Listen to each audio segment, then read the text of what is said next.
जय जिनेंद्र सभी से।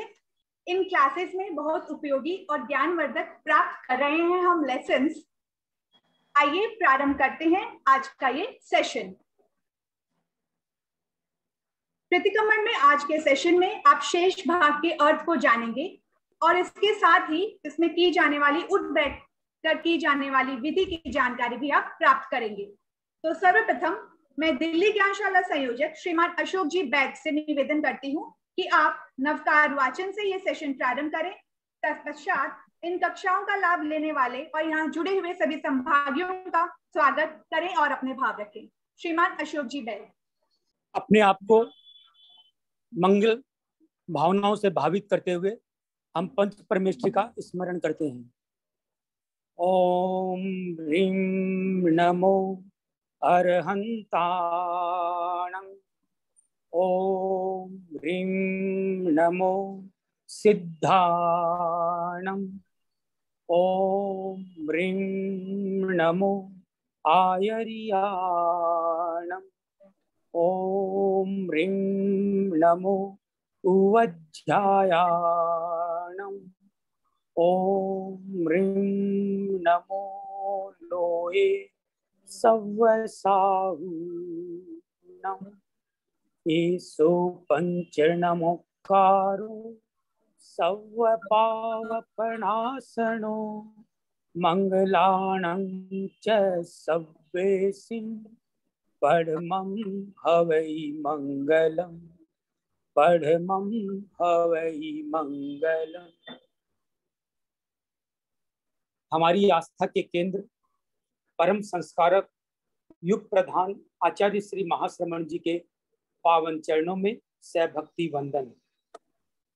आज की आध्यात्मिक ज्ञान की प्रशिक्षण कार्यशाला में शिक्षक के रूप में वर्चुअल माध्यम से कोलकाता से उपस्थित प्रवक्ता उपासक श्रीमान सुरेंद्र जी सेठिया, प्रशिक्षण प्राप्त करने हेतु उपस्थित जागरूक संभागीगण, ज्ञानशाला सह संयोजिका श्रीमती दीपिका नाहटा, श्रीमती राजुल मेहनोत, सादर जय जिनेंद्र। विज्ञान के निरंतर विकास के साथ साथ दुनिया में हर वस्तु की, हर व्यक्ति की गति में असाधारण वृद्धि हुई है। बात चाहे ट्रेन की हो, प्लेन की हो, मोबाइल अथवा अन्य अन्य चीजों की हो, लेकिन अफसोस के साथ स्वीकार भी करना पड़ता है कि इस गति के विरुद्ध हमारी मति शायद पहले से मंद हुई है। मति को गतिशीलता प्रदान करने हेतु हमारे धर्म संघ में गुरु कृपा फलस्वरूप अनेकों योजनाएं भी चलाई जा रही हैं। जरूरत है हम प्रमाद का त्याग कर अपने स्वयं के लिए सचेत रह सकें, ज्ञानार्जन हेतु समर्पित रहें, तत्पर रहें, साधुवाद की पात्र हैं उपस्थित सभी संभागीजन जो अपनी मति के विकास हेतु आतुर भी हैं। और श्रीमान सुरेंद्र जी सेठिया के प्रति हम हृदय की गहराइयों से कृतज्ञता के भाव ज्ञापित करते हैं, जिनसे प्रशिक्षण प्राप्त कर प्रशिक्षिकाएं अपने साथ साथ आगे ना जाने कितनी कितनी पीढ़ियों को ज्ञान दान देने का हेतु बन सकेंगी। पुनः पुनः सभी का स्वागत, अभिनंदन, निवेदन आगे की कार्रवाई के लिए दीपिका जी से। धन्यवाद भाई साहब। प्रशिक्षक के रूप में हमें प्रतिक्रमण के अर्थ से परिचित करवाने वाले हमारे स्पीकर श्रीमान सुरेंद्र जी सेठिया। हमारे परिचित तो वैसे हम सभी परिचित ही हैं। आपकी उद्बोधन शैली स्वयं ही आपके व्यक्तित्व और आपके ज्ञान का परिचय देती है। फिर भी औपचारिक स्वरूप मैं सह संयोजिका श्रीमती राजुल जी मनोज से निवेदन करूंगी कि वे आपका एक संक्षिप्त परिचय हम सभी के सामने प्रस्तुत करें। श्रीमती राजुल जी मनोज। आराध्य भगवान महावीर के चरणों में वंदन। श्रद्धास्पद गुरुदेव महाश्रमण जी के चरणों में सहभक्ति वंदन। सभी से मेरा सादर जय जिनेंद्र। आज की कार्यशाला के प्रमुख वक्ता प्रशिक्षक प्रवक्ता उपासक श्रीमान सुरेंद्र जी सेठिया, ज्ञानशाला संयोजक श्रीमान अशोक जी बैद व उपस्थित ज्ञानशाला परिवार, सभी का दिल्ली ज्ञानशाला द्वारा संचालित ज्ञानशाला संपोषण में कार्यशाला संपोषण में हार्दिक स्वागत है। मैं एक बार फिर आपका अशोक जी सुरेंद्र जी सेठिया के व्यक्तित्व से परिचित करवाना चाहूंगी। आप प्रवक्ता उपासक हैं और उपासक प्रशिक्षण कार्य से भी जुड़े हुए हैं। कोलकाता केंद्र में जैन विश्व भारती द्वारा संचालित जीवन विज्ञान पाठ्यक्रम को आप 15 वर्षों से वहां पाठ्यक्रम का आप 15 वर्षों से कोलकाता केंद्र में प्रशिक्षण दे रहे हैं। आप जैन संस्कार विधि के प्रमुख संस्कारक हैं। योग ध्यान की क्लास भी आप अनवरत रूप से लगभग 20 वर्षों से ले रहे हैं। ये तो रहा आपका सोशल परिचय। इनका परिचय इससे भी कहीं आगे है। अभी सुरेंद्र जी सेठिया अंकल हमें पिछली 4 क्लासेस से प्रतिक्रमण का अर्थ बोध करा रहे हैं। प्रतिक्रमण का महत्व, संस्कृत की पाटियों का अर्थ, पाटी के एक एक शब्द का अर्थ आपने हमें बताया। प्रतिक्रमण में हम किन किन बातों की आलोचना करते हैं और उसे भी बहुत सरलता से हमें बताया। हालांकि अतिचार हिंदी में ही है, फिर भी कई शब्द बीच में हमें समझने में कठिनाई हो रही थी, जिसे आपने बहुत ही सरल शब्दों में समझाया व बताया। मेरे मस्तिष्क में एक प्रश्न आया कि हम इसका अर्थ बोध क्यों कर रहे हैं। हम ऐसे भी तो प्रतिक्रमण चितारते ही थे, तो अर्थ जानकर चितारने से क्या लाभ। समाधान भी मैंने स्वयं ही ढूंढने का प्रयास किया और मैंने समझा कि एक होता है पर ज्ञान और एक होता है स्व ज्ञान। पर ज्ञान तो हम कर भी लेते हैं, बहुत सारे आजकल साधन है जिससे हम कर पाते हैं, परंतु स्व ज्ञान करने में मुझे लगा कि यह उसमें एक अतिरिक्त पुरुषार्थ की अपेक्षा रहती है। और उससे भी ज्यादा मैंने समझा कि जो स्व ज्ञान का बोध कराने वाले होते हैं उनको इसके लिए विशेष श्रम करना पड़ता है, क्योंकि ज्ञान देने के लिए स्वयं का आत्म विकास या यूं कहूं स्वयं में शक्ति का विकास आवश्यक है। आत्मशक्ति, आत्म तेज बढ़ाने के लिए भगवान ने एक ही रास्ता बताया है, संयम। आपने अपना सारा जीवन भगवान के बताए इसी रास्ते पर समर्पित कर दिया है। आपके जीवन में अवतरित कुछ नियम, कुछ आध्यात्मिक नियमों से मैं दिल्ली ज्ञानशाला की प्रशिक्षिकाओं को अवगत कराना चाहूंगी। आप 12 व्रती श्रावक हैं। 12 व्रती श्रावक होना अपने आप में एक विशिष्ट बात होती है। श्रावक तो हम सभी हैं, परंतु शायद हम में से बहुत कम होंगे जो 12 व्रती श्रावक हैं। सुरेंद्र जी अंकल विशिष्ट उत्कृष्ट कोटि के, मैं कह सकती हूँ कि 12 व्रती श्रावक हैं। आपने 19 वर्षों से ब्रह्मचर्य का त्याग करा हुआ है। चातुर्मास काल में तो आपने कई वर्षों से रात्रि भोजन किया ही नहीं, परंतु पिछले 3 वर्षों से आपने आजीवन रात्रि भोजन का भी त्याग कर दिया है। पिछले कई वर्षों से आप स्नान में केवल, इतनी गर्मी में भी केवल, ध्यान दीजिएगा, 1 मग पानी का उपयोग करते हैं। इतना संयम। कहीं भी जाएं, पार्टी फंक्शन कहीं भी जाएं, आपको हरी घास पे चलने का त्याग है। प्रत्येक माह आप 1 उपवास और 1 या 2 आयम्बिल करते हैं। शरीर पर किसी भी तरह का कॉस्मेटिक सौंदर्य प्रसाधन का उपयोग या कोई भी आभूषण का उपयोग आप नहीं करते हैं। ये तो कुछ बातें जिनकी जानकारी मुझे प्राप्त हुई, और भी कई आंतरिक साधनाएं आपकी निरंतर चलती रहती है। इस तरह आपने अपना सारा जीवन संयम से भावित कर रखा है। हम कृतज्ञ हैं कि दिल्ली ज्ञानशाला के जिनके माध्यम से हमें आप जैसे उत्कृष्ट श्रावक से कुछ सीखने व समझने का मौका मिला। आप द्वारा अर्थ सहित प्रतिक्रमण सीखकर हम भी भावपूर्ण प्रतिक्रमण कर पाए, वह अपने आप को थोड़ा संयम की दिशा में अग्रसर कर पाएंगे। इसी आशा के साथ मैं आज की क्लास को कंटिन्यू करने के लिए मेरा निवेदन पुनः दीपिका जी से। धन्यवाद। मैं अब निवेदन करूंगी। आगे की विवेचना सुनने की सभी की है तीव्र इच्छा, तो आपसे निवेदन, प्रारंभ करें यह कक्षा। दानान सेठं अभय पयाणं सच्चे सुया अणवज्जं वयन्ति तवे सुया उत्तम बंभचेरम लोगुत्तमे समणनाय पुत्ते लोगुत्तमे समणनाय पुत्ते। लोक में उत्तम श्रमण ज्ञात पुत्र अरहत शन्मति वीर वर्धमान भगवान महावीर स्वामी के चरणों में वंदना।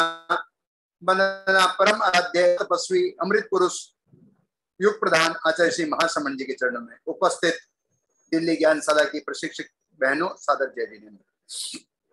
पिछली क्लास में हमने चौथे व्रत तक किया था।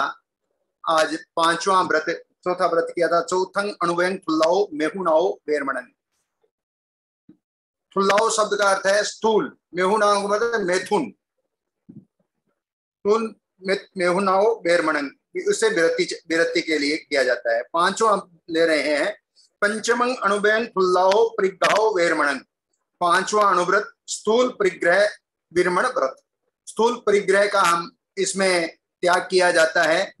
तो इसमें पद दिया गया, पांचवा व्रत उपासक का परिग्रह परिणाम है, कामनाओं पर नियंत्रण स्वयं का कल्याण है, खेत और मकान का सीमाकरण अब मन्य है, स्वेच्छया सीमित रजत सोना तथा धन धान्य है, द्विपद चाहे हो चतुष्पद सभी का परिमाण है, कुप्य सीमाधिक परिग्रह ग्रहण प्रत्याख्यान है, करण एक त्रियोग से स्वीकृत नियम की साधना, स्थूल अपरिग्रह अणुव्रत की करूं आराधना। इस व्रत में जो मूल हमारा प्राकृत का है, उस प्राकृत में दिया गया कि श्रावक अपनी कामनाओं पर नियंत्रण करे।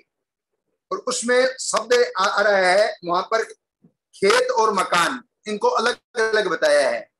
खुली जगह, क्षेत्र और वस्तु, ये दो चीजें हमारे प्राकृत भाषा में आते हैं, क्षेत्र और वस्तु। क्षेत्र कहते हैं खुली जगह को, खेत वगैरह जो खुली जगह होती है उसे क्षेत्र कहते हैं, और जो वस्तु है तो मकान आदि को वस्तु कहते हैं। यहाँ तो इसमें स्पष्ट खोल के रखा है हिंदी में, तो खेत और मकान का सीमाकरण मान्य है, स्वेच्छया सीमित रजत सोना तथा धन धान्य है। प्राकृत भाषा में रजत को हिरण्य कहा है। हिरण्य का मतलब हीरा नहीं होता, चांदी होती है। यहाँ इसमें साफ लिखा है रजत, रजत मानी चांदी, रजत सोना और धन धान्य है। द्विपद चाहे हो चतुष्पद। द्विपद पुराने जमाने में दास दासी रखने का परंपरा थी, आज भी बहुत सारे घरों में नौकर वगैरह रहते हैं। द्विपद यानी दो पद वाला, दो पैर वाला व्यक्ति होता है जो हमारे सेवा में जो नियुक्त होता है, नौकर वगैरह, उनकी एक सीमा होती है, कितने नौकरों से ज्यादा मैं नहीं रखूंगा। चतुष्पद यानी जो गाय वगैरह है, चतुष्पद पशु कितने रखे जाएंगे उसकी सीमा की जाती है। कुप्य सीमाधिक परिग्रह ग्रहण प्रत्याख्यान है। कुप्य शब्द पर थोड़ा सा ध्यान देना है। कुप्य शब्द सोना चांदी के अलावा घर के जितने भी सामान है, चाहे वह पीतल का बर्तन है, चाहे तांबे का है, चाहे स्टील का है, चाहे घर में जैसे वॉशिंग मशीन है, फ्रिज है, टीवी है, ये जो घर की सामग्री में जो चीज यूज आती है उसे कुप्य सामग्री कहा जाता है। जो सोना चांदी के अलावा जो भी सामान है वह कुप्य वस्तु हो गई, यानी घर गृहस्थी के काम आने वाली चीजों को यहाँ कुप्य में लिया गया। कुप्य सीमा, इनकी कितनी सीमा से ज्यादा तो मैंने कोई यूज में नहीं लिया, उसका श्रावक त्याग करता है। तो यह मोटा मोटी आपको लगभग समझ में आ गया होगा। और इसके अतिचार तो हमने पहले ही कर लिए। छठा व्रत ले रहा हूं आज। हमें क्लास को थोड़ा, इस क्लास को मैं चाहता हूं कि आज हम समेट लें, थोड़ा फास्ट भी मैं चलूंगा। छठा छठं दिशि वयं, इतनी देर तो आ रहा था स्थूल। अब मूल तो हमारे 5 अणुव्रत है, अब उनकी सुरक्षा के लिए 3 गुणव्रत आ रहे हैं। तो इसमें केवल यहाँ जो प्राकृत पद दिया गया है, छठं दिशि वयं, छठा दिशा व्रत परिमाण का व्रत मैं कर रहा हूं। ये क्यों किया जाता है कि 5 अणुव्रत को और पुष्ट करने के लिए। अगर हम आवागमन की सीमा रखेंगे तो हमारे से हिंसा, झूठ, चोरी आदि सभी चीजें में हम बच पाएंगे। तो जितना आवागमन हमारा कम होगा, जितनी हम सीमा रखेंगे, उतना हमारे लिए लाभदायक है। तो दिशा व्रत का परिमाण किया जाता है कि कितनी दिशाओं में ऊपर जाना, कितनी दिशाओं में नीचे जाना, कितनी दिशा में तिरछी दिशा में जाना, ये सारा इसमें परिमाण किया जाता है। तो इसका व्रत ले रहे हैं, उसको मैं पढ़ रहा हूं। दिशा व्रत छठा दिशाओं का करूं परिमाण में, ऊर्ध्व तिर्यंक दिक अधो दिक का रखूंगा ध्यान में, किया सीमा कन उसी का कर अतिक्रम काय से, 5 आश्रव निसेवन का त्याग अपनी राय से, एक करण और 3 योगों का स्मरण प्रतिदिन रहे, जिंदगी भर दिशा व्रत परिमाण की धारा बहे। इसमें थोड़ा सा समझने वाली बात यही है कि दिशा व्रत छठा व्रत है जो दिशा व्रत परिमाण है, उसका मैं क्या कर रहा हूं। उर्ध्व है, उर्ध्व माने ऊपर, ऊपर दिशा में कितना किलोमीटर तक जाना, हवाई जहाज कितना किलोमीटर तक ऊपर उठती है, उसके हिसाब से त्याग किया जाता है कि ऊपर में दिशा में मैं कितना जा सकता हूं। नीचे कोई खदान वगैरह में जाना हो, नीचे में समुद्र की आजकल जो पनडुब्बियों वगैरह में जाते हैं, तो उसमें नीची दिशा में मैं कहां तक जा सकता हूं। और त्रिंग दिशा का मतलब होता है ये पूर्व पश्चिम उत्तर दक्षिण, ये त्रिंग दिशा हो गई। पूर्व पश्चिम उत्तर दक्षिण में जो जितना भी हम जाते हैं, ये त्रिंग दिशा हो गई। तो ये तीन दिशा इसमें दी गई है। अधो दिक, ऊर्ध्व, अधो और त्रिंग दिशा, ये 3 दिशा दी गई है। तो इन 3 दिशाओं के बारे में हम त्याग करते हैं। 5 आश्रम निसेवन का त्याग अपनी राय से, इसको थोड़ा सा समझना है कि ऊर्ध्व दिशा में मैं इतनी दूर जाने के बाद 5 आश्रम सेवन का त्याग नहीं करूंगा, मैं 5 आश्रम सेवन नहीं करूंगा, तो उसका मैं त्याग करता हूं। इतनी सीमा तक तो मैं रखता हूं, उसके बाद में मुझे त्याग है। तो एक सीमाकन हो गया। इस सीमा के बाद में मैं आगे जाकर कोई भी 5 आश्रम यानी कर्म आने के द्वार, ये 5 कर्म आने के द्वार है, वहां उसका मैं त्याग कर रहा हूं, यानी मेरे कर्म नहीं लगेंगे, इसके आगे मैं नहीं जाऊंगा।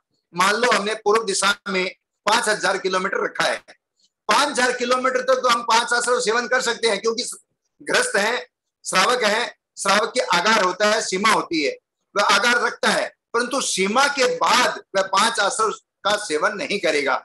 वहां वह साधु की तरह हो जाएगा, और जाएगा, जाने की इच्छा भी नहीं करेगा, और जाएगा भी नहीं, जाएगा नहीं तो अपने आप आश्रम सेवन नहीं होगा, उसका त्याग हो जाएगा। तो त्याग का बड़ा महत्व है। इस सीमा से आगे मैं 5 आश्रम का सेवन नहीं करूंगा, तो ये एक बड़ा त्याग होता है। इसमें 5 आश्रम निसेवन का त्याग अपनी राय से, यानी 5 आश्रम इस सीमा के बाद जाकर मैं 5 आश्रम का सेवन नहीं करूंगा, ये इसमें त्याग किया जाता है।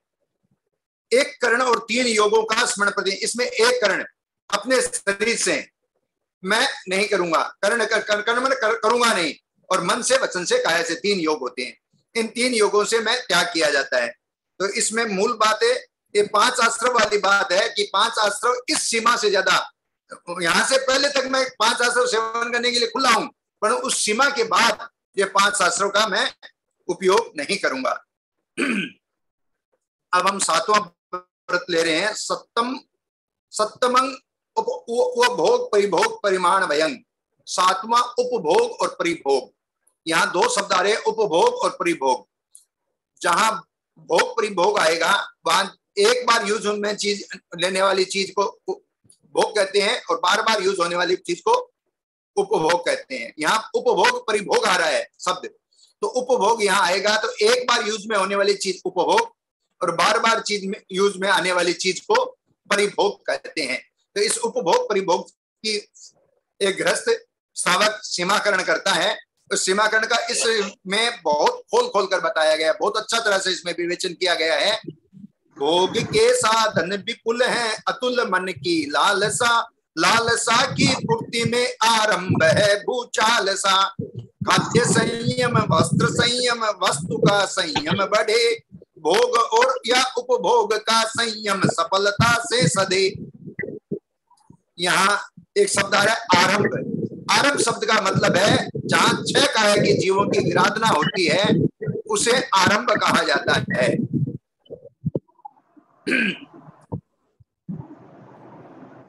और व्यक्ति को एक सीमाकन होना चाहिए। एक जैन श्रावक का और और व्यक्ति है मैं यह प्राप्त करूं, यह प्राप्त करूं, यह प्राप्त करूं। जैन श्रावक के 3 मनोरथ इतने सुंदर कि मेरे लिए जिस दिन मैं अल्प मूल्य बनूं और 30 धन्य हो जाऊं। जैन श्रावक की कामना ही अद्भुत है। और की कामना होती है मैं अरबपति बनूं, बनूं। एक श्रावक की कामना होती है कब मैं इतना भोग कामना होती है मैं कब त्याग करूं। तो ये त्याग की चेतना जगाने का हमारा ये प्रयोग है। ये 7वां जो व्रत है ये उपभोग परिभोग, इसको हम आगे और पढ़ रहे हैं। अंगोचना सविधि में हो। उल्लणिया शब्द का अर्थ है अंगोछा, तो उल्लणिया कहा जाए। अंगोछे वाल को उल्लणिया अंगोछों का सविधि परिमाण हो। मन सित दंतनों सहस्यान हो। और जो जितने के हम मंजन या पेस्ट वगैरह या जो दंतवन का यूज करते हैं उसका भी एक व्यक्ति श्रावक करता है। दंतवन सीमित दंतनों का फलों की विधि तेल मर्दन, कितने तरह के फल वगैरह का यूज में लिया जाएगा, किस विधि से लिया जाएगा। तेल मर्दन, शरीर में कितने तरह की तेल की मालिश की जाएगी। और उपटन स्नान हो, और उसमें उपटन वगैरह पहले जो ये लगाए जाते थे, उपटन या जो पिट्ठी वगैरह लगाते थे तो उपटन वगैरह बोलते हैं। उपटन फलों की विधि तेल मर्दन और उपटन स्नान हो। उपटन और स्नान किस तरह का किया जाएगा। वस्त्रों की विधि, वस्त्रों की विधि के बारे में विलेपन, शरीर पर कितने तरह की ये जो हम पेस्ट वगैरह लगाते हैं, क्रीम वगैरह लगाते हैं, विलेपन आदि करते हैं। पुष्पाभरण चान हो। पुष्प का यूज पुराने जमाने किया जा रहा है। हमारे में आप देखेंगे तो महिलाएं पुष्पों का जुड़े गुच्छा वगैरह लगाती है, तो पुराने जमाने में लगाया जाता था। पुष्पों का यूज जेंट्स और पुरुष दोनों ही करते, अभी तो हम नहीं करते। ये एक अच्छी में विधि आई है कि हम पुष्पों का प्रयोग ही करते हैं, पुराने जमाने में किया जाता था। इसमें पुष्पाभरण है, पुष्पों का कितना यूज किया जाएगा, फूलों का यूज किया जाएगा। अग्रुपन या धूप आदि का कितना उपयोग में लिए। अग्रु धूपन पेय बहुविध, कितने के पेय चीजों का यूज किया जाएगा, पेय पदार्थों किया जाएगा। भक्ष्य घेवर आदि है, कितनी तरह की मिठाई वगैरह का यूज किया जाएगा।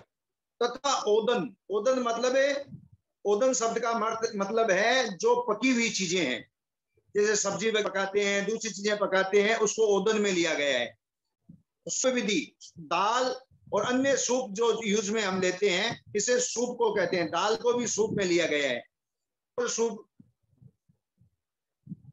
और ओदन सूप विधि अरु विगे विधि निरूपाधि है। विगे का वर्जन कितना किया जाएगा, कितनी विगे टाली जाएगी, कितना विगे का मैं त्याग रहा हूं, इसके बारे में भी इसमें दिया है। शाक मधुरिम फल, शाक आदि सब्जी आदि और मधुरिम फल मीठे फल कितने यूज में लिए हैं। सरस भोजन उदक विधि की है, और कितने तरह के भोजन के आइटम लिए जाएंगे, ये इसके बारे में भी इसमें दिया गया है।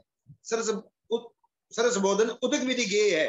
उदक विधि को मैंने पहले भी इसमें बताया था कि पानी को उदक कहते हैं, पानी पीने को उदक कहते हैं। हमारे गुरुदेव की जो मुनि सेवा करते हैं, पानी पिलाने की जो सेवा करते हैं, वो कहते हैं उदक की सेवा है। तो उदक माने पिलाने की सेवा, पानी पिलाने, पानी कितना तरह कितने पानी यूज करूंगा इसमें ये। और विधि वास वाहन, मुखवास की चीजें, वाहन कितना उपयोग, शयन यानी बिस्तर आदि का कितना उपयोग किया जाएगा। पादुका व सचित विधि, कितनी तरह की चप्पल वगैरह यूज किए जाएगी। और सचित आदि कितने का आगार रखकर सचित आदि का उपयोग किया जाएगा, उसका त्याग किया जाएगा। और द्रव्यों की सीमा, ये सारे जो 14 नियम हम चितारते हैं, उसका लगभग इसमें पूरा वर्णन इसमें आ गया है। 14 नियमों की बातें इसमें कही गई, तो ये 14 नियम इसमें चितार दिए जाते हैं। 14 नियमों का इसमें हम त्यागते हैं। और द्रव्यादि का सीमाकरण, अधिकतम उपभोग और परिभोग का हो परिहरण। अधिकतम सीमा उपभोग और परिभोग क्या रहेगी, इसका श्रावक त्याग करता है। त्याग मुझको जिंदगी भर एक करण त्रय योग से, श्रावक एक करण और 3 योग, यानी मैं खुद अपने शरीर करूंगा नहीं, दूसरों को खिलाऊंगा नहीं। मेहमान आएगा उसको खिलाऊंगा, मैं अपने में यूज नहीं करूंगा। ये अपने शरीर के एक और 3 योग ये त्याग किया जाता है। योग से मिला मौका साधना, किसी शुभ संयोग से मुझे एक ऐसी विचारधारा प्राप्त हुई है जो संयम की विचारधारा मुझे प्राप्त हुई है, मैं इसका सदुपयोग करूंगा। मिला मौका साधना का, ये साधना का मौका मिलना भी बहुत मुश्किल होता है। एक होते है साधन, एक होता है साधना। साधन से सुविधा मिलती है और साधना से शांति मिलती है। ये साधना का जो प्रयोग हम अगर अपने में करते हैं, शांति का जीवन जीना चाहते हैं, तो हमें साधना को लेना चाहिए। अपरिमित उपभोग से रहता मनुष्य संतप्त है। इसमें एक शिक्षा दी गई, व्यक्ति जो लालसा में रहता है, अपरिमित उपभोग में जीता है, वह उसको कभी भी संतुष्ट नहीं होता। संतुष्ट वह व्यक्ति होता है जो त्याग के पथ पर चलता है, उसे सुख मिलता है। भगवान महावीर से पूछा गया सुख कहां से क्रिएट होता है, भगवान महावीर ने कहा सुख त्याग से पैदा होता है। तो हमें ये त्याग की चेतना जगाने वाला धर्म प्राप्त हुआ है। ये 7वां जो व्रत है, ये त्याग के महत्व को बताता है कि कैसे व्यक्ति अपने जीवन को सीमाकरण में लाए। ये जो 5 अणु हम जो ले रहे हैं, ये जो त्याग कर रहे हैं, ये त्याग एक एक का व्यक्ति त्याग करता है कि इतना त्याग मैं उपभोग परिभोग का त्याग करूंगा। तो ये उपभोग का त्याग है। अपरिमित उपभोग से रहता मनुष्य है, द्विधा भोजन कर्म से व्रत 7 है। ये भोजन का अगर नियंत्रण कर लें, भोजन और उपभोग परिभोग की चीजों को द्विधा, इन दोनों चीजों पर हम उपयोग कर लेते हैं, तो ये व्रत हमारा हमको समझ आ जाएगा। काल ने अति भार अति अनिवार्य है, कर्मा दान 15 कर है, और के लिए 15 कर्मा दानों का त्याग करना चाहिए। कर्मादान के बारे में हम पहले भी चर्चा करके हैं। ये 15 कर्मदान जहां आरंभ समारंभ बहुत ज्यादा है, एक इंद्रिय जीवों की हिंसा बहुत ज्यादा होती है, वैसे व्यापार, वैसा उद्योग धंधे, वैसी चीजों का व्यक्ति को काम एक जैन श्रावक को नहीं करना चाहिए। तो इसमें बताया गया कि 15 कर्मादान, जहां कर्मों का आदान बहुत ज्यादा हो, कराने की संभावना बहुत ज्यादा हो, ऐसा व्यापार क्यों करें? क्या आवश्यकता है? थोड़ा जीवन के आए हैं, बहुत थोड़ा सीमित जीवन लेके हम आए हैं, इस जीवन को क्यों भारी बनाएं? ये पाप से अपने आत्मा को हम हल्का करने का प्रयास करेंगे, पाप से भारी नहीं बनेंगे। ये भाव, ये 7वां व्रत अगर खोल के समझा जाए तो ये हम बहुत सारे कर्मों से व्यक्ति बच सकता है। तो इसके जो अतिचार है उसके बारे में तो हम पहले चर्चा कर चुके हैं। मैं अब 8वां व्रत ले रहा हूं। 8वां व्रत है अनर्थ दंड बेरमण वयन। 8वां जो अनर्थ दंड बेरमण, अनर्थ दंड से मैं विरत होना चाहता हूं, दूर होना चाहता हूं। एक तो होती है अर्थ हिंसा, एक अनर्थ हिंसा। व्यक्ति अनर्थ हिंसा करता है, अनर्थ हिंसा से व्यक्ति को बचना चाहिए। अनर्थ में जीवन में न हो, मैं अनर्थ हिंसा से बच सकूं।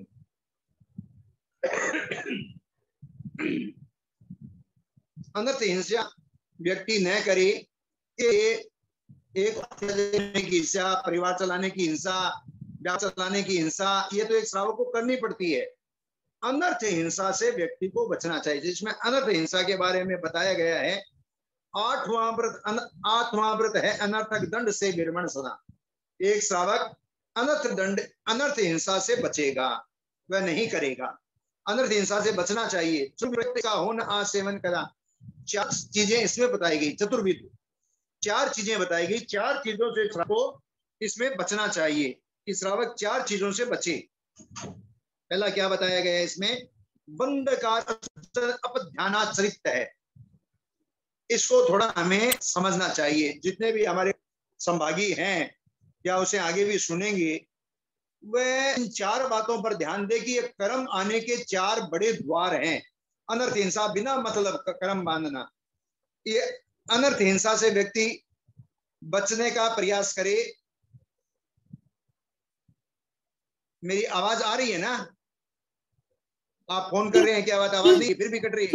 नहीं अंकल, आ रही है। ठीक है। तो 4 बातों से ये बिना मतलब की हिंसा, दंड बिना मतलब की हिंसा, अपध्यानाचरित। अपध्यानाचरित का मतलब है, इसको भाषा में आप समझे, आर्त ध्यान और रोध ध्यान। आर्त ध्यान, रौद्र ध्यान से व्यक्ति को बचना चाहिए।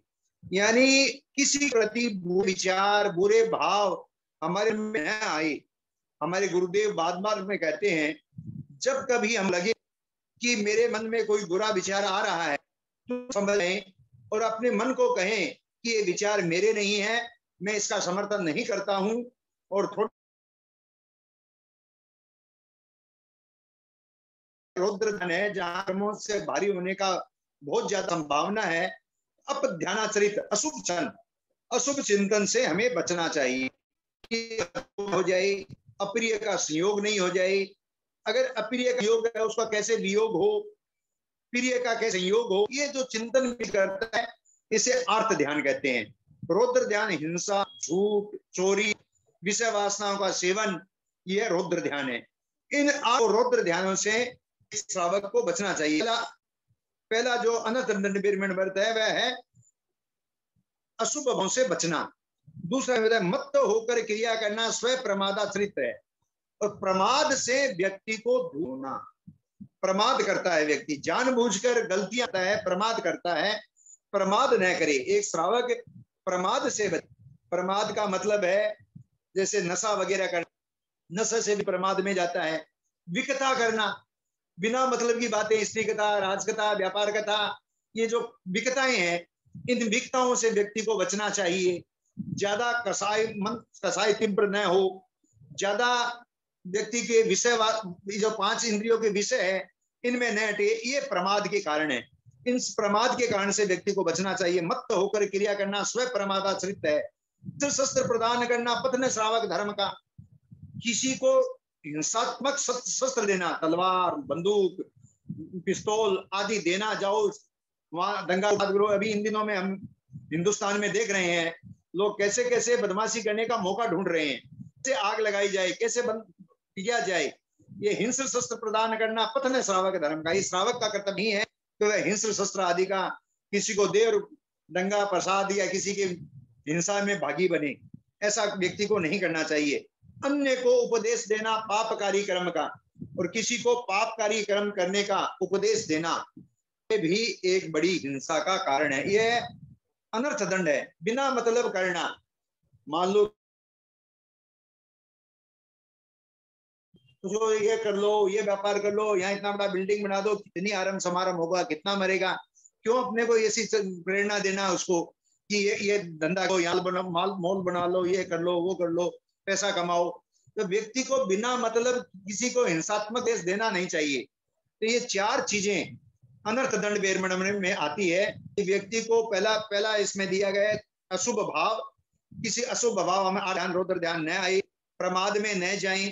तीसरा हिंस्र शस्त्र किसी को न दे, और चौथा है इसमें कि पापकारी प्रवृत्ति में किसी को प्रकार का संदेश देना, उसको सिखाना, ऐसा काम नहीं करेंगे।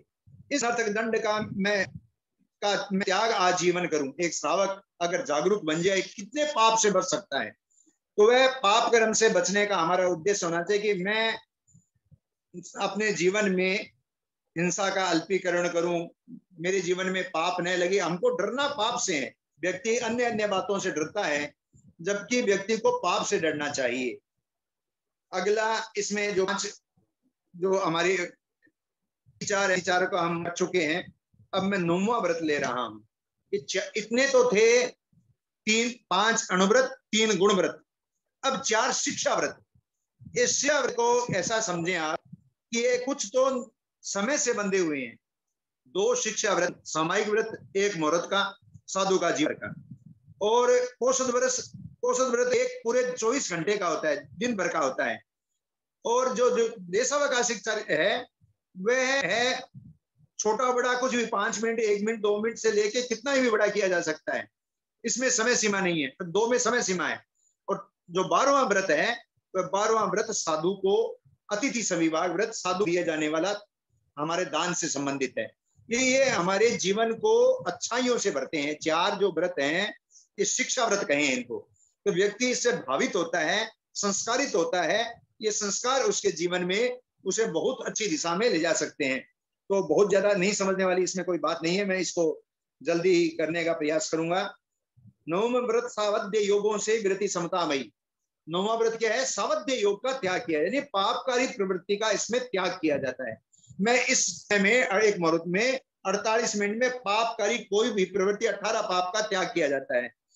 2 कर्णत्रय योग से मैं करूं सामायिक से ही, 2 कर्ण न करूंगा न कराऊंगा, मन से वचन से काया से। नियत कालावधि सुनिश्चित शांत मन से, एक काल अवधि इसकी सुनिश्चित है, उस सुनिश्चित काल अवधि के लिए किया जाता है। एक लय से एक रस से आत्महित आराधना, धर्म है समता विषमता पाप का आधार है, जैन शासन के निरूपण का यही बसार है।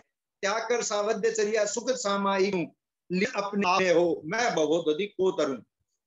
हमको हमारा एक लक्ष्य है मोक्ष की प्राप्ति, भव सागर से तरना। भव सागर से कौन भी कर सकता है? जो दूसरे का चिंतन का है नहीं कर सकता। उसने ये किया, उसने ये किया, उसने ये किया, मैं क्या किया, मैं अपने बारे में क्या चिंतन कर रहा हूं, मेरा जीवन कैसा हो, ये जो चिंतन करता है वह भव सागर से पार होता है।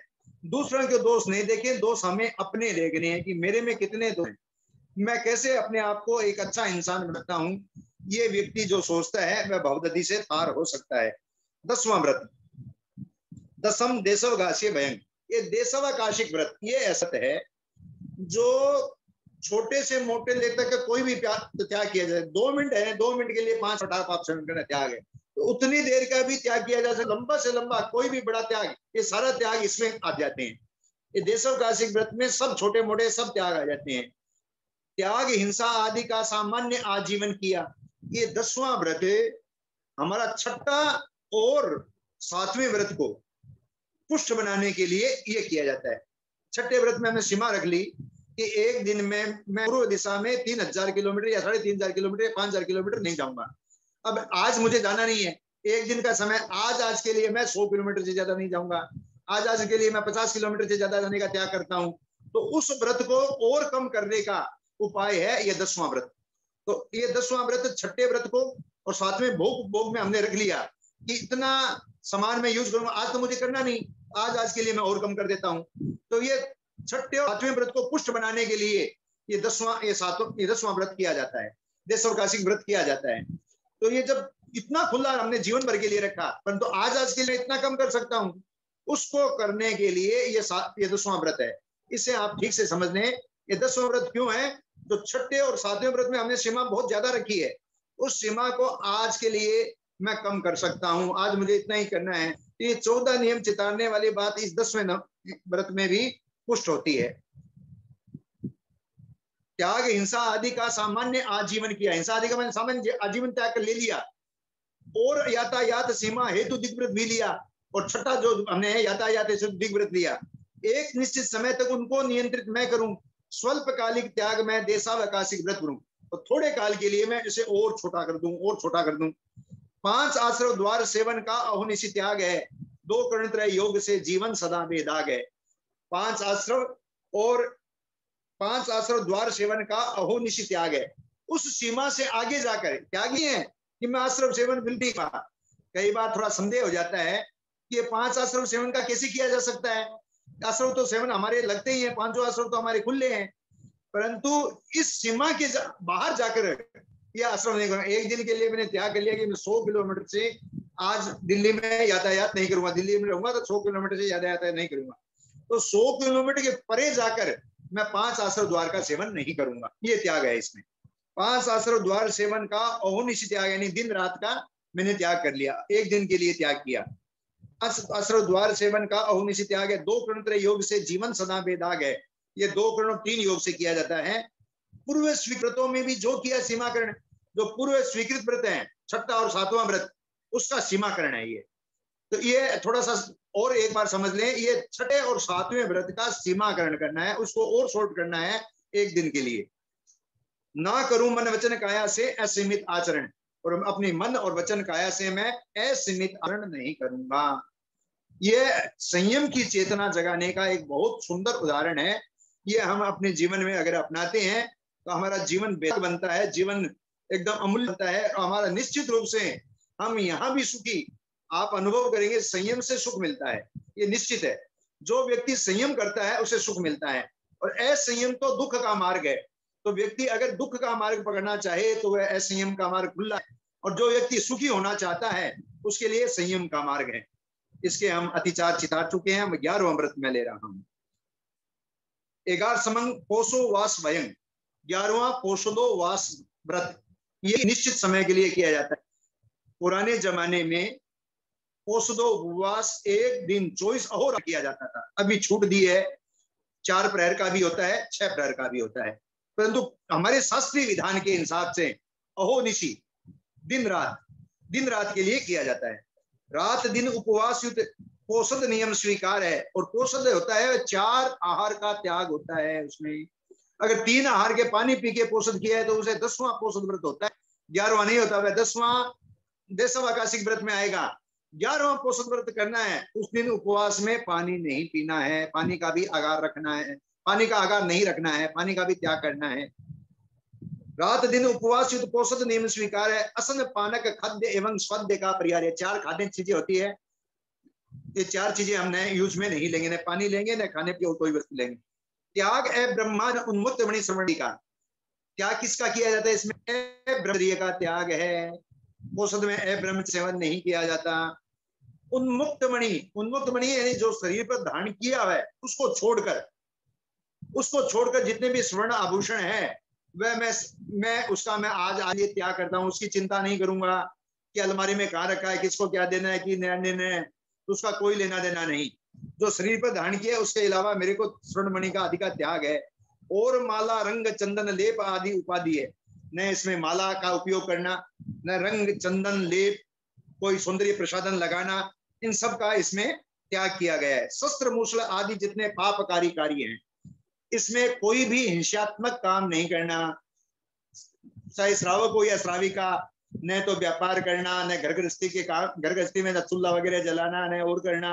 जहां हिंसात्मक कोई भी काम का इसमें त्याग किया। शस्त्र मूसल का मतलब हो गया जिस चीजों से दूसरे जीवों की हानि हो सकती है ऐसी कोई भी चीज का मैं उपयोग नहीं करूंगा। 2 करण त्रय योग से 2 और योग त्रय से छोड़ने अनिवार्य है। 2 करण 3 योग से यह पोषद व्रत में सारी चीजें छोड़ने अनिवार्य रूप से इसे धारण करना पड़ेगा। तो इसमें लगभग आपको समझ में उन्मुक्त मणि श्रवणादि का मतलब है जो शरीर पर धारण किया है उसके अलावा जो भी सोना चांदी है उसके बारे में मैं कोई भी आदेश प्रदेश कुछ भी नहीं करूंगा और मैं यूज में नहीं लूंगा। यानी मैं एक डोरा पहन के पोषद किया है, एक दूसरा रस्ते और बिंटी भी पहन लो, ये भी पहन लो, ये तो अच्छी है, पहनने में क्या दिक्कत है? नहीं, वो फिर पहनता, उसका यूज नहीं करता। 12वां व्रत लें। 12 समंग आहा संविभाग वयंग, यानी 12वां व्रत है अतिथि संविभाग व्रत। अतिथि यानी साधु घर में आ जाए तो उसको कैसे कैसे क्या क्या दान दिया जा सकता है इसके में इसको वर्णन किया गया है। यथाशक्ति विभाग देना वर श्रम ग्रंथ को, हमारे पास बहुत सारी वस्तुएं हैं, बहुत सारी चीजें हैं, उसका संविभाग करना, विभाग देना, ये साधु के लिए हम कर सकते हैं। यथाशक्ति विभाग देना वर श्रवण निग्रंथ को, निग्रंथ श्रवण है, त्यागी साधु है, उसको दिया जाता है। साधना में अपेक्षित श्रेय सहयोग श्रेयस पंथ दो। पूर्ण प्रासुक विविध पदार्थ है। कौन सा चीजें दे? प्रासुकनीय भोजन, जो अचित हो, सचित नहीं हो। पूर्ण प्रासुक हो, अपने लिए बनाया हो, साधु के लिए नहीं बनाया हो, वह प्रासुक और ऐसना के योग्य, उनके काम आने योग्य चीजें हम साधु को दे सकते हैं। पूर्ण प्रासुक ऐसना के योग्य पदार्थ है। चतुर्विध दान मुनि को दान निस्वार्थ में 14 तरह के दान को दिए जा सकते हैं। इसका इसमें है 4 हो गई असन पाते एवं स्वाद्य, इसमें चतुर्स्नादि भक्षण योग्य चीजें ये है। 4 पान खाद्य स्वाद्य, ये 4 चीजें तो 14 गिनेंगे आप तो 4 चीजें तो गई। वस्त्र भाजन और कंबल पाद पोंछन दी है। वस्त्र शरीर में पहनने योग्य वस्त्र, पाद पोंछन वस्त्र भाजन वस्त्र आदि का, और कंबल साधु को कंबल दिया जा सकता है। पाद पोंछन पैर पोंछने का कपड़ा सकता है। प्रातिहारिक फलक पीड़ा बिछोना, प्रतिहारिक शब्द आता है। एक साधु ले लेता है, वो कभी वापस नहीं देता, और एक साधु लेकर वापस करता है। जो वापस करता है उसे प्रातिहारिक बोलते हैं। जो चीज लेकर वापस साधु देता है उसे प्रातिहारिक हैं। ये प्रातिहारिक पीड़ा बिछोना और संस्कार, साधु के पाटा, चौकी और इसके जो विस्त्र में काम आने वाले संस्कारक, मतलब पहले पुराने जमाने में घास यूज होता था साधु के, तो वह घास उसको संस्कारक कहते हैं। तो ये बिछोना संस्कार का तथा औसत और भेषज, और भेषज किसको हैं? एक चीज से बनी चीज को पाई को औसत गए हैं, और विभिन्न चीजों को मिला के जो दवाई बन जाती है उसे भेष कहते हैं। तो औषध और भेषज विविध रोग निवारकन, रोग के निवारण के लिए औषध और भेषज का प्रयोग साधु कर सकता ले सकता है। औषध और भेषज विविध रोग निवारक सतियों को समय पर प्रतिलाभित करूं, और मेरे मन में ये भाव रहे कि मैं साधु सतियों को ये सहज प्रतिलाभित करूं। मुझे देने का भाव रखना चाहिए कि मेरे पास तो बहुत है, घर में भी रहने को स्थान है, मेरे पास बाटा है, कितनी चीजें साधु के काम आ सकती है, उसे मैं दूं। कपड़ा है, हाथ पोछ है, कंबल है, सारी चीजें हम साधु को दे सकते हैं। तो ये 14 प्रकार के दान साधु को देने की बात इसमें कही गई है। अब हम ले रहे हैं मानन संलेखना। संलेखना एक अंतिम समय में व्यक्ति जीवन जीने की कला तो सब सिखाते हैं, मरने की कला जैन धर्म में ही सिखाई गई है कि कैसे मृत्यु को जिया जाए, कैसे मरण को वर्ण किया जाए, मृत्यु से मरा जाए। मरने से डर नहीं, क्योंकि अच्छा से डर किस बात का है? और मैं हंसते हंसते जाऊं। एक आदमी रोते रोते अस्पताल में कितनी नालियों को डरते हुए डरते डरते मरता है, और एक आदमी हंसते हंसते जाता है। हमारा भी उस दिन सौभाग्य हुआ जिस दिन हम सहज रूप से संतारा करके, अंतिम समय में संलेखना संतारा करके, जब लगे कि शरीर से कोई लाभ हो नहीं रहा है तो उस शरीर को त्याग कर देना चाहिए। ये भगवान महावीर की वाणी है कि लाभंतरे जीविए बूही इत्ता पच्छा परिणाय मलावदंसी। ये जीवन लाभ के लिए धारण करो, जब लगे कि इस जीवन से लाभ नहीं हो रहा है तो शरीर को छोड़ो। लिखा गया देह की संलेखना में मृत्यु पावन पर्व है।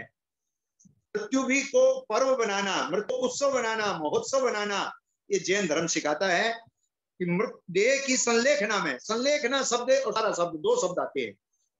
संथारे की तैयारी करने संलेखना कहते हैं। व्यक्ति मैं संथारा तो करूंगा, क्या मेरी क्षमता है?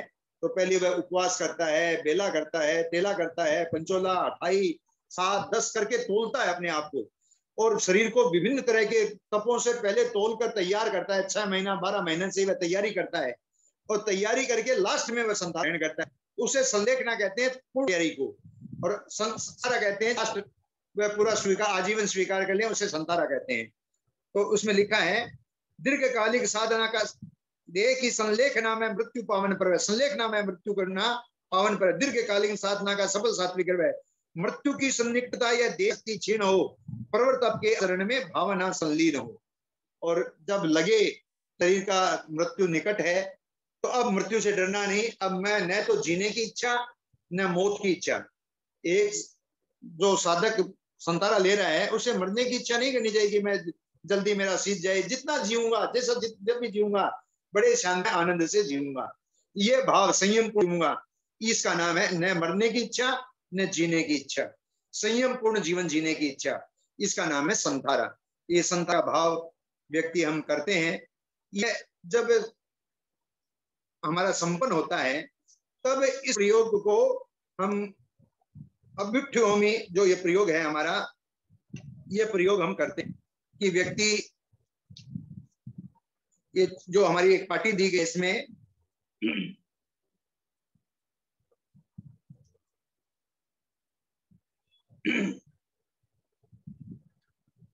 तस्य धम्मस्य, तस् माने उस धर्म, धम्मस्य केवली प्रणत, केवली प्रणित धर्म की, तस्य धम्मस्य केवली प्रणतस्य, केवली द्वारा जो प्रदत्त धर्म है, अभ्युत्थोमी, उसमें मैं उठ रहा हूं, अभ्युत्थान कर रहा हूं, अभ्युत्थोमी, उसमें मैं प्रवृत्त हो रहा हूं, अभ्युत्थान कर रहा हूं, उसमें मैं प्रवेश प्राप्त कर रहा हूं, धर्म में प्रवेश प्राप्त कर रहा हूं। अभ्युत्थोमी आराहणाय, उसकी आराधना करूंगा, आराहणाय व्योमी आराहणाय, विरत होता हूं।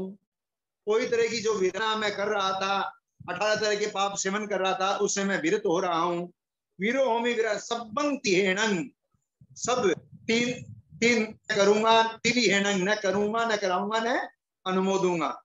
सबंति हेणंग पड़िकंतो, उसे छोड़ रहा हूं, त्याग कर रहा हूं। बंदामी जिने सभी संग, और 24 जिनवर भगवान को मैं वंदना कर रहा हूं। ये जब अभिठ्ठियों में शब्द आएगा, व्यक्ति यहाँ ये प्रतिक्रमण संपन्न करके व्यक्ति उठता है, खड़ा होता है, तो ये प्रतिक्रमण यहाँ का संपन्न हो जाता है। ये प्रश्न का चौथा जो हमारे आवश्यक है वह यहाँ पर समाप्त हो जाए। फिर गुरु को वंदना किया जाता है। गुरु वंदन विधि हम पहले समझ चुके हैं। इच्छामि खमासुण का 2 बार पाठ किया जाएगा, वो समझ चुके हैं। इच्छामि खमासुण का 2 बार पाठ है। उसके बाद खामे सब्बे जीवे, सब्बे जीवा खमन तुम्हें, जो हमारा मैत्री सूत्र है उसका वर्णन करता है। 84 लाख जीवा योनियों से क्षमा याचना श्रावक प्रतिक्रमण में करता है। तो 84 लाख जीवा योनि का वर्णन, 84 लाख जीवा योनि हिंदू लोग भी मानते हैं, बौद्ध लोग भी मानते हैं, तो जितना का वर्णन जैन धर्म में बताया गया उतना दूसरी जगह नहीं है। इसमें ये 7 लाख पृथ्वी है। ये 7 लाख कैसे हुई? इस 7 लाख का होने का भी अलग सिस्टम है। 7 लाख का होता है जैसे 350 इसके द्रव, इसके 5 इसके होते हैं क्षेत्र काल भाव, इस तरह के 5 इसके गुणा 5 इंटू ये करके ऐसे साग बनते हैं। तो ये 7 लाख से नहीं है। पृथ्वी का 7 लाख तरह की नहीं होती, 350 7 लाख बन जाता है। इसके ये सारी चीजें होती है, उनको इसे इसमें किया गया है। 7 लाख पृथ्वी का, 7 लाख का, 84 लाख का वर्णन है। इसके बाद इच्छा में 28 का पाठ भी हमारा हम कर चुके हैं। 10 उत्तरीकरण का पाठ भी हमारा, इसमें 5 चौथा आवश्यक समाप्त होता है। 5वां कायुस्रग आवश्यक। कायुस्रग बार बार किया जाता है। कायुस्रग का मतलब है कायुस्रग में विशेष कर्म निर्जरा होती है। ये भगवान महावीर की वाणी के धर्म की शुरुआत कहां से होती है? कायुस्रग से। धर्म का समापन कहां है? कायुस्रग से।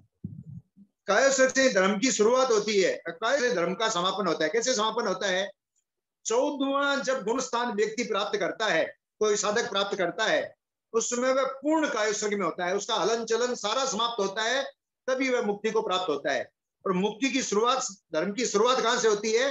कायुस्रग से होती है। शरीर की व्यामोह छोड़ेगा उसको धर्म की शुरुआत होगी। जिस व्यक्ति को शरीर से मोह है, शरीर का मोह है, वह कभी धर्म में प्रवृत्त नहीं हो सकता। धर्म में प्रवृत्त वही व्यक्ति हो सकता है, त्याग संयम के पथ पर वही जा सकता है जो इस शरीर पर व्यामोह छोड़े, शरीर मोह छोड़े। तो इसमें कायुस्रग किया जाता है कि मैं कायुस्रग कर रहा हूँ। 24 तीर्थंकरों तीर्थंकरों ने कायुस्रग किया, तीर्थंकरों ने मुक्ति को प्राप्त किया, मैं भी उस पथ को प्राप्त कर लूं, इस शरीर के व्यामोह से छूट जाऊं। इसलिए हमें कायुस्रग का पाठ पढ़ाया जाता है, बार बार का जगह।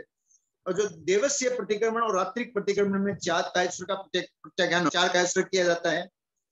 जब ये पक्ष होता है तो 12 का किया जाता है, चतुर्मासिक होता है 20 का किया जाता है, और सांवत्सरिक को 40 का लोगस्य का ध्यान हम लोग इसमें करते हैं। तो ये हमारा लगभग समझा हुआ है। उसके बाद में इस लोगस्य का पाठ आता है, ये हम समझ ही चुके हैं लगभग। फिर वापस 2 भाषणों का गुरु की वंदना की जाती है, ये भी हमने पहले पढ़ लिया है। 6ठा प्रत्याख्यान, 5वां प्रत्याख्यान यहाँ समाप्त होता है। मथेन वंदना में 5वां आवश्यक समाप्त, 6ठे प्रत्याख्यान की आवश्यकता। 5वां कायुस्रग मैंने बताया 6 आवश्यक है श्रावक के। सामायिक, चतुर्विंशति स्तव, बना, प्रतिक्रमण, कायुस्रग। कायुस्रग को ठीक से समझ लें। कायुस्रग का मूल साधना की शुरुआत कायुस्रग से ही होगी। साधना की शुरुआत कहाँ होती है? शरीर का व्यामोह छोड़ेंगे। व्यक्ति उपवास करता है, उपवास कौन कर सकता है? शरीर का व्यामोह छोड़ता है वही उपवास कर सकता है, वही आमिल एकत्र वगैरह कर सकता है। नहीं क्यों करेगा? रात्रि भोजन का त्याग वही कर सकता है। नहीं तो व्यक्ति को खाने की इच्छा होती है, भोग की इच्छा होती है, त्याग की शुरुआत करेगा वह शरीर का व्यामोह छोड़ेगा। और कायुस्रग में जितना कर्म हल्का होता है, भगवान महावीर कहते हैं दुख निवारण का सबसे बड़ा कोई उपाय है तो वह है कायुस्रग। और 6ठा है प्रत्याख्यान। श्रावक को प्रत्याख्यान करना चाहिए। क्यों करना चाहिए? लोग प्रत्याख्यान क्या करते हैं? शुरुआत में प्रत्याख्यान किस चीज का किया जाता है? खाने पीने की चीज छोड़ते हैं। मैं रसगुल्ला नहीं खाऊंगा, रसगुल्ला नहीं खा, रसगुल्ला ही खा लेगा और कुछ खा लेगा। इससे कोई बहुत बड़ा त्याग नहीं होता। त्याग है हमारे भीतर की जो बुराइयां हैं, अनंत जन्मों के संस्कार है, उन संस्कार को छोड़ना।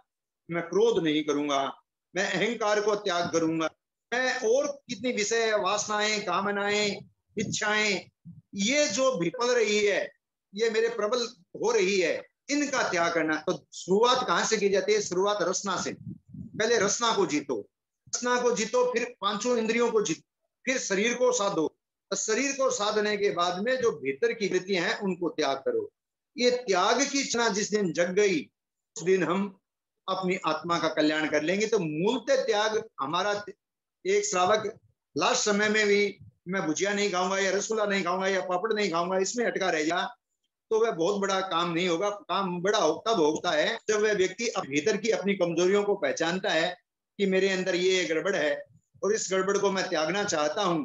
तो करते करते करते वह अपनी सारी कमजोरियों को वह त्याग कर सकता है। एक दिन 24 कैरेट का सोना बनकर सिद्ध बुद्ध मुक्त हो जाएगा।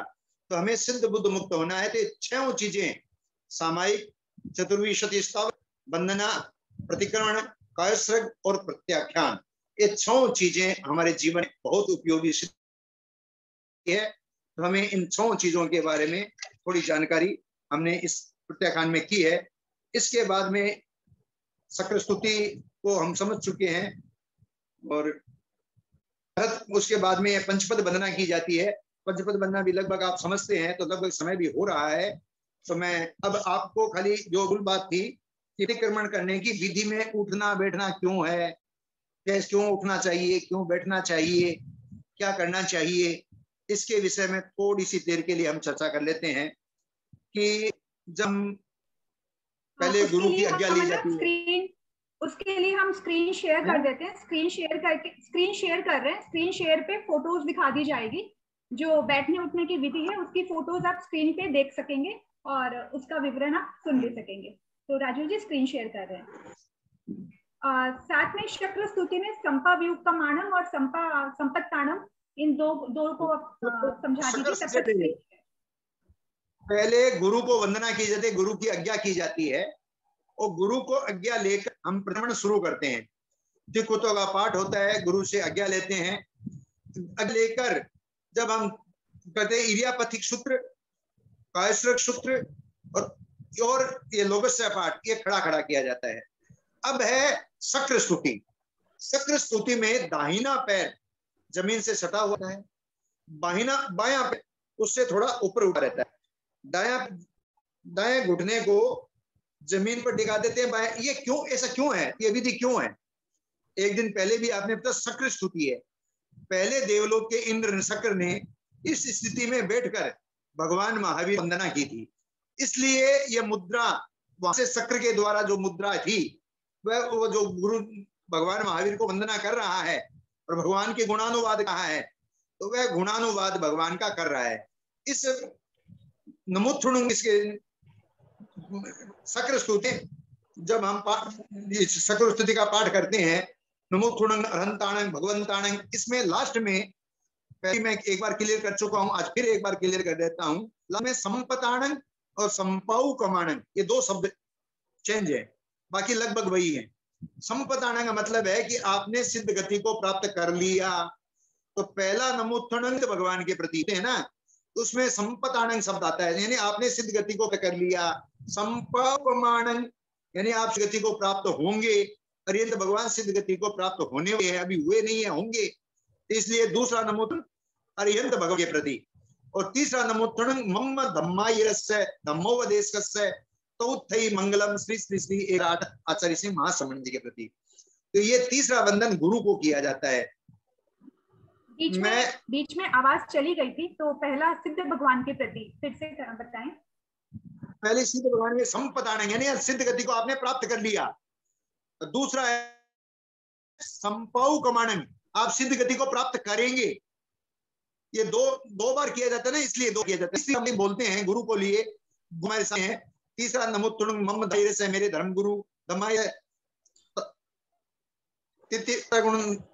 नमोत्तुणं मम धमारे से धम्मोपदेश के धर्म देने, धर्म को देश ना देने वाले धम्मोपदेश से तो थे मन आपको आप मने हैं मंगल तो थे मंगलम 1008 आचार्य 1008 बार आपका नाम लूं, ये तो मेरे से संभव नहीं है, इसलिए मैं 1008 लगा देता हूं कि आप 1008 बार वंदनीय है। तो 1008 श्री आचार्य श्री महाश्रमण जी के प्रति मैं तीसरा नमोत्थुणं करता हूं। तो ये शक्र जैसे बैठता है उस तरह बैठकर किया जाता है। बाकी पहला जो सामायिक पाठ है वह लग खड़ा सामायिक जो हमारा आवश्यक है खड़े खड़े करने की विधि है। दूसरा जो चतुर्विशिष्ट स्तव है भी खड़े खड़े करने की विधि है, ध्यान किया जाता है। तो ध्यान की मुद्रा होती है, वह खड़ा खड़ा चतुर्विंशति में करता है। तीसरा जो बंधन विधि है, तीसरा गुरु को नमोत्थुन करता है, वह करता है, वह बंधन विधि क्यों बैठता है और क्यों खड़ा होता है, गुरु को कर रहा है तीसरी बार में। ये तो जो आपका चित्र आ रहा है वह है शक्र स्तुति का दूसरा खड़ा रहकर रहने वाला। और तीसरा जब वह बैठता है, कब बैठता है, इच्छामि क्षमा समणो बंध्यूं, मैं इच्छा करता हूं हे क्षमा श्रवण, वंदना आपकी वंदना कर रहा हूं, क्योंकि आपकी संयत निश्चित आपके संयम की परिग्रह में निशा में मैं आ रहा हूं, संयम की व्यवस्था में मैं आ रहा हूं, आप आदेश दें, आपके मितावग्रह में कर लूं, क्या आसपास में बैठ जाऊंगा। ये गोदूही आसन, गोदूही का आसन में गुरु को वंदना इसमें की जाती है। इसमें जब कब है निशी ही वो कह मैं बैठ रहा हूं, निश मतलब बैठ रहा हूं, निशी कह के बैठ जाता है और बैठ कर गुरु को वंदना करता है। तो भाषण खमणिजो भेकिलामो अब किलंताणं बहुत गुरु से तय आपका दिन सुक्रिया में बीता, क्या आपके शरीर का स्पर्श कर सकता हूँ, क्या लगा सकता हूँ, लगाने से आपको तकलीफ तो होगी। तो इतनी बैठ के बैठ के करते हैं। जब कैसा रहा आप, मैं आपको क्षमाता हूँ, क्षमा समणो अवश्य आए, दिवस संबंधी कोई अपराध हुआ हो, आपसे क्रिया यहाँ अवश्य है, यहाँ वह पुनः खड़ा हो जाए, यहाँ वह श्रावक पुनः खड़ा हो जाए। यहाँ रहने वाली विधि है, उसमें ये नहीं है, ये तो प्रतिक्रमण वाली है चौथी, उसमें पुनः वो खड़ा रहने वाली भी खड़ा हो जाता है और उसमें वह क्षमा समणो सिंह अवश्य आगे पाठ पढ़ता है। दूसरी जब वह क्षमा समणो पाठ बोलता है, दूसरी बार में एक बार निशी होने के बाद में फिर वह बैठा ही रहता है, फिर वह खड़ा नहीं होता।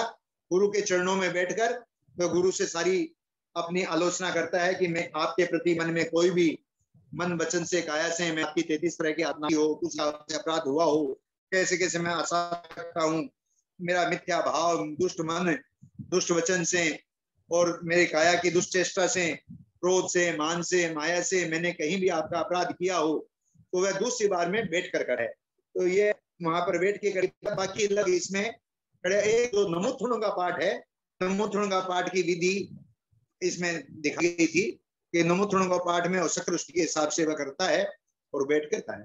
लगभग शॉर्ट में आज हमारा भी संपन्न हो रहा है। 10-5 मिनट आपके कोई प्रश्न है वो हम, और आपके प्रश्न समाधान भी हो जाए।